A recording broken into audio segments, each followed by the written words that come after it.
Aktris Amanda Manopo turut jadi perbincangan dikala aktor Arya Saloka menggugat cerai Putri Ane.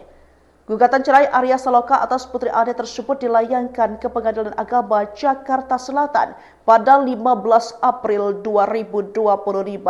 Isi gugatan Arya Saloka terhadap Putri Ane terkait soal pertengkaran dan perselisihan. Tak disebutkan adanya unsur perselingkuhan seperti yang dirumorkan di luar sana. Meskipun demikian, sosok Amanda Manopo tetap ikut terimbas akan perceraian Arya Saloka dan Putri Ane. Penyebabnya, perpisahan itu diduga lantaran adanya orang ketiga dalam rumah tangga mereka. Berdasarkan pantauan banjarmasinpost.co.id dari postingan Instagram Stories Amanda Manopo Kamis 17 April 2025, Amanda akhirnya muncul memberikan statement singkat.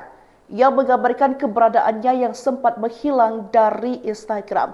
Ternyata saat ini adik Angelica Manopo sedang menjalani pengobatan di rumah sakit. Amanda membeberkan kondisinya sedang kurang sehat dan meminta doa dari para warganet.